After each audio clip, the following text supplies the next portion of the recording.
y charlamos un ratito de esto. Bueno, vamos a empezar a charlar un poquito de lo que es la unidad 5. La unidad 5 refiere a las relaciones al comercio internacional y a algunas instituciones que son importantes porque delimitan un poco el comportamiento de, digamos, de los movimientos de bienes y servicios en el mundo. Entonces vamos a charlar, digamos, para como tener el marco general de cómo funciona el, el comercio internacional a nivel mundial. Lo que hay que tener en cuenta en términos de factores institucionales es que hay un gran cambio en el marco institucional mundial después de la Segunda Guerra Mundial, cuando se consolida Estados Unidos como el centro más hegemónico en la toma de decisiones. Eso implicó, entre otras cosas, que se crearan una serie de instituciones de relevancia para el movimiento de capitales, para el préstamo de fondos y para el sostenimiento del equilibrio de balanza de pagos a nivel mundial, que van a ser el Fondo Monetario, los acuerdos del GATT y lo que hoy va a ser el Banco Mundial, entre los más relevantes. El primer acuerdo que vamos a tener en consideración en esta asignatura refiere a lo que se conoce como el GATT, que es el Acuerdo General de Aranceles y Comercio en función de sus siglas en inglés, ¿no?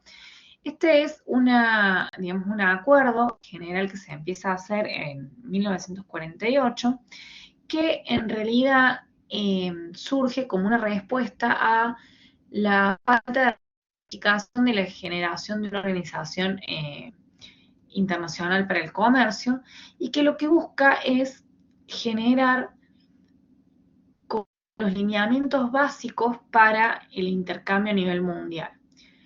Luego, en 1994 se va a reemplazar este acuerdo de aranceles a nivel mundial por lo que hoy se va a conocer como la Organización Mundial del Comercio. Y empiezan, digamos, se siguen haciendo actualizaciones de los acuerdos arancelarios a nivel mundial con periodicidad y con regularidad en distintas sedes del mundo.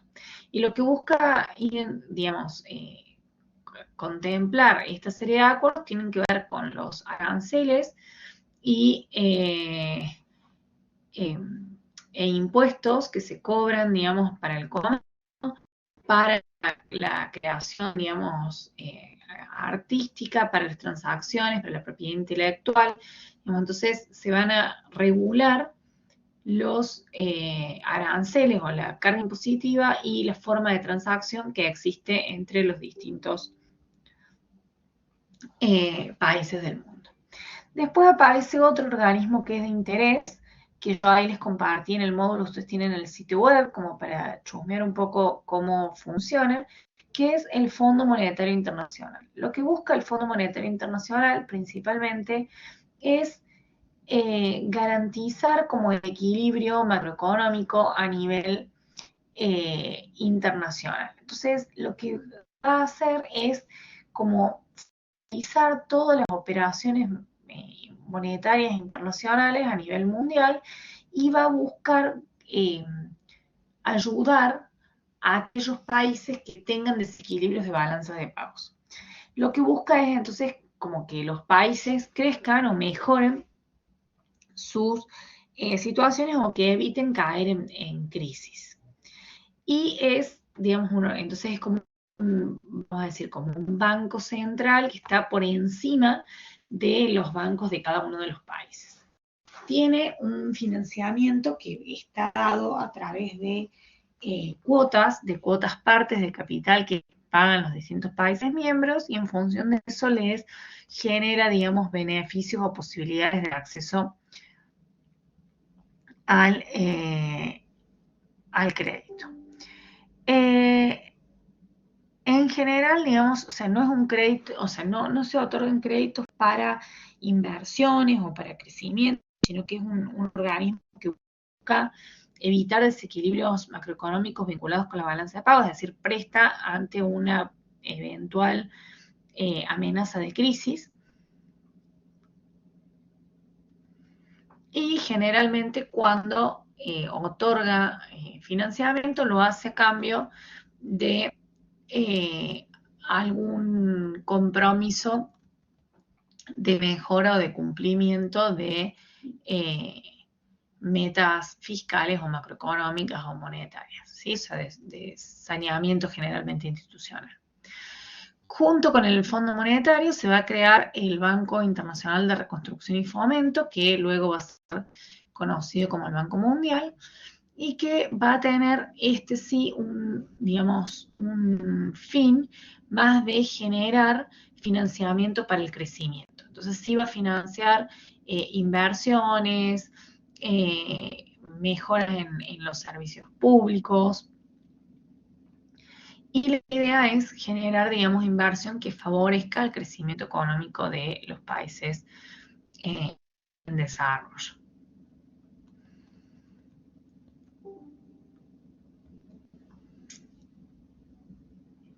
Y después, bueno, el Banco Mundial tiene algunas instituciones internas que son específicas para líneas de financiamiento propias. La Organización Mundial del Comercio, que surge, digamos, con la base del GATT, va a ser aquella organización que tiene, digamos, como fin a administrar los acuerdos comerciales entre los distintos países, analizar las negociaciones que se hagan entre los distintos países y generar cooperación y actividades de asistencia técnica. Y la Organización Mundial del Comercio tiene 3 principios básicos que están muy relacionados, que tienen que ver, el primero, con un comercio sin discriminación y más libre, después con un comercio más previsible, es decir, que favorezca la toma de decisiones, y después el fomento de la competencia leal.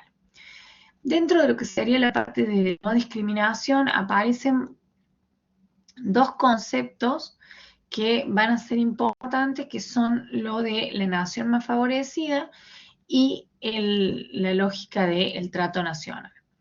El enfoque de nación más favorecida lo que significa es que todas las naciones tienen que tener el mismo trato. Entonces, por ejemplo, Argentina no podría aplicar aranceles a un país para un determinado producto, por ejemplo, y a otro país aplicarle un arancel menor, sino que debe prevalecer el acuerdo de aquella localidad que se encuentra más favorecida. Eso, digamos, lo que busca es ir achicando, digamos, las diferencias entre naciones o la competencia entre naciones y fomentando hacia una lógica de libre comercio. Por supuesto, hay algunas restricciones, generalmente tienen que ver con medidas para productos específicos o para algunos servicios en los que sí se permite la discriminación. Pero la idea es que si un país decide generar alguna ventaja con otro país, debe aplicar esa misma ventaja al resto de los países con los que comercia. Y después el régimen de trato nacional, que se trate de la misma manera al comercio, digamos, al comercio internacional y a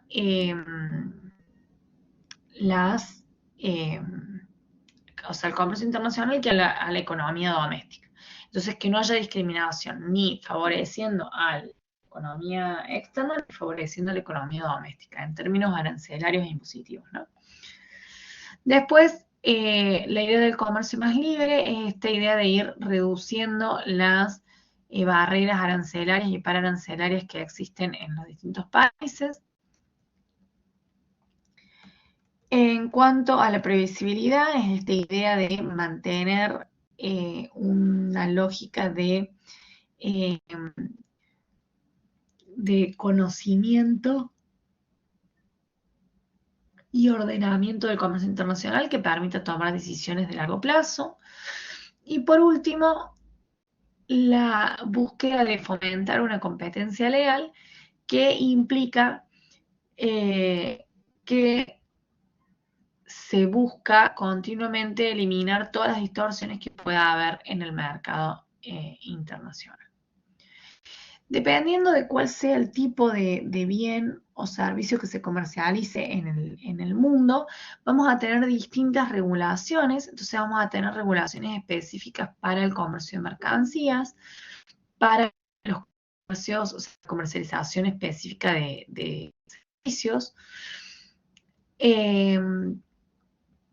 que este es un poquito más complejo quizás que las mercancías, porque algunos de los servicios no son tangibles. Entonces hay que, digamos, tener también esa consideración. Va a haber normativas específicas a la propiedad intelectual, las distintas, dependiendo de qué sea lo que nos estamos refiriendo, hay distintos regímenes y esos son los que ustedes tienen ahí mencionados en cada uno de los subtítulos, simplemente para que conozcan y cuál es cuál. No me interesa que sepan en detalle qué es lo que dice la normativa, porque eso ustedes lo podrían buscar si lo necesitaran. Y sí después tener en cuenta que hay veces que se generan prácticas desleales o poco competitivas entre las que se conoce en términos de comercio internacional, que es el dumping.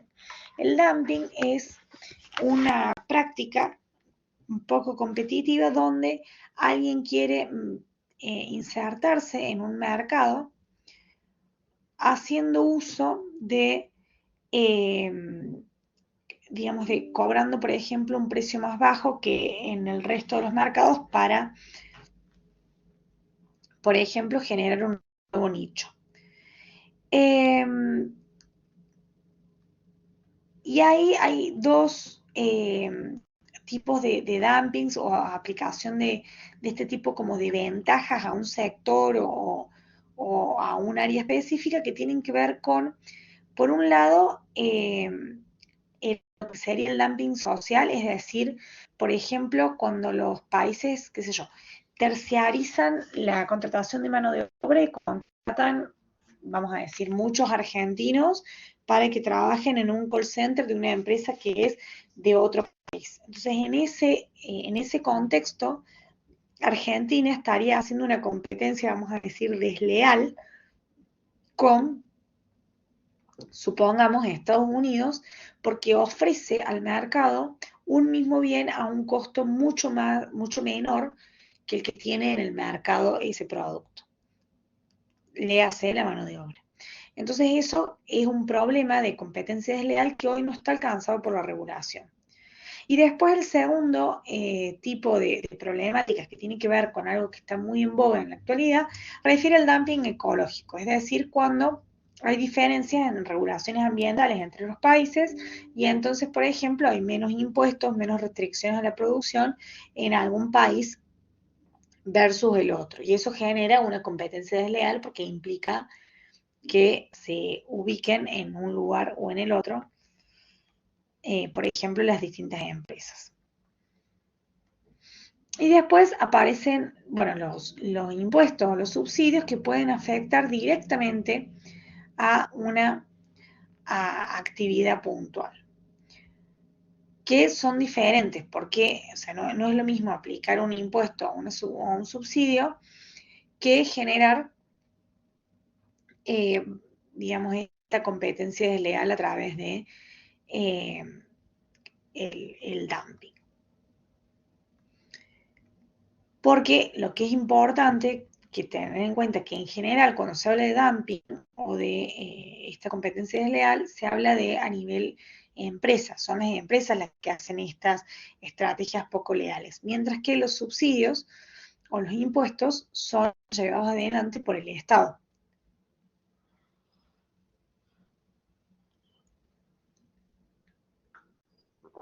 Sin embargo, más allá de que el comercio busca, digamos, se busca liberalizar, cuando se observan este tipo de medidas medio raras, controvertidas en el comercio internacional, la Organización Mundial del Comercio tiene la posibilidad de adoptar medidas de salvaguarda para, como una cláusula de escape, si se quiere, al, eh, al régimen actual para poder proteger la industria local. Dentro de las cosas que tiene, de las potestades que tiene la Organización Mundial del Comercio, también tiene la capacidad de vigilar o de velar por un comercio más libre, más transparente, más ordenado, y entonces somete evaluaciones a los distintos países. Y además intercede cuando hay conflictos entre países que pueden denunciar frente a la Organización Mundial del Comercio si tienen alguna, o si notan que hay alguna práctica poco competitiva por algún país con el que comercian. Cuando los países tienen algún conflicto vinculado con el intercambio de bienes y servicios, algún conflicto comercial,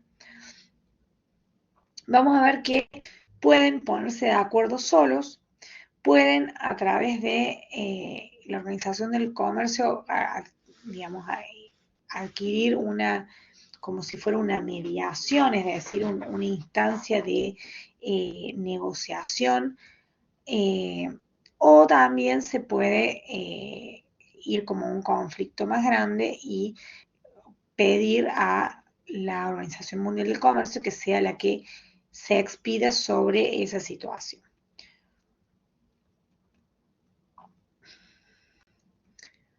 Entonces acá nosotros en el material tenemos un poco cuál es el proceso de solución de controversias de la Organización Mundial del Comercio y cómo se hace cuando son soluciones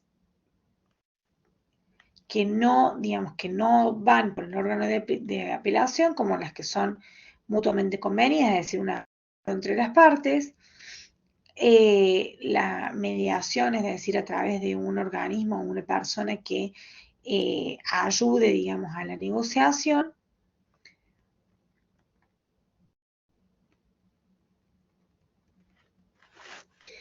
que siempre genera, digamos, algún tipo de acuerdo que se supone de buena fe que los países que intervienen van a querer cumplir. Quiero mostrarles si encuentro el mapa.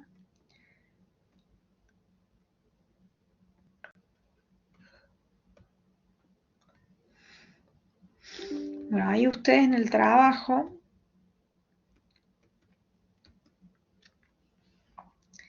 fíjense, a ver si me abre el mapa.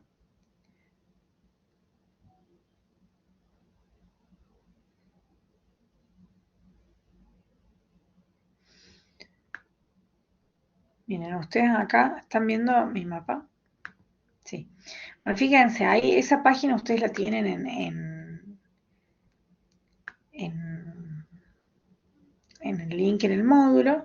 Y fíjense que ahí nos dice cada país qué conflictos, por así decirlo, tiene. Esto está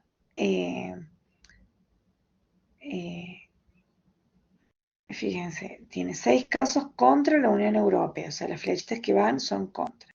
Después tiene 8 casos que la Unión Europea le plantea a Argentina, y si nosotros hacemos clic, nos dice en qué año y qué tipo de controversias son las que se han hecho o que se plantean. Entonces, cuando hay una irregularidad, por ejemplo, cuando hay una irregularidad en los mercados, los países pueden quejarse en la Organización Mundial del Comercio y que la Organización Mundial del Comercio se expida como quien tiene razón y si tiene que cambiar la política arancelaria de eh, del país en cuestión. Entonces esto es lo que tenían planteado ahí, pero no lo vamos no hace falta que lo entreguen, pero lo que tenían planteado en el módulo era analizar un poco ese mapa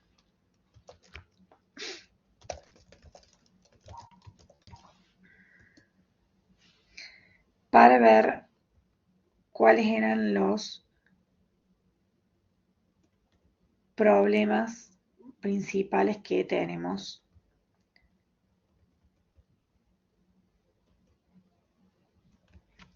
y cómo ustedes se hacen clic ahí en las distintas causas, pueden ver cuáles son los productos y cuáles son, digamos, cuál fue el procedimiento de cada una de las partes. Bueno, con eso tenemos el pantallazo de la unidad 5. La unidad 5 es más bien teórica. Los invito a que la lean y en caso de que tengan alguna duda, por supuesto me consultan.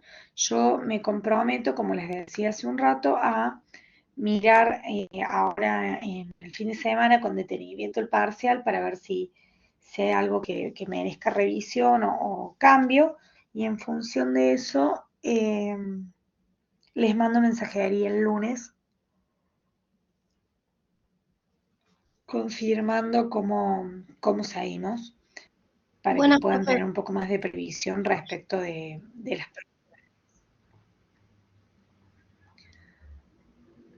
Buenas, profe. Buenas. Sí, quería hacer una consulta porque yo llegué tarde a Bueno, clase. decime. Le quería consultar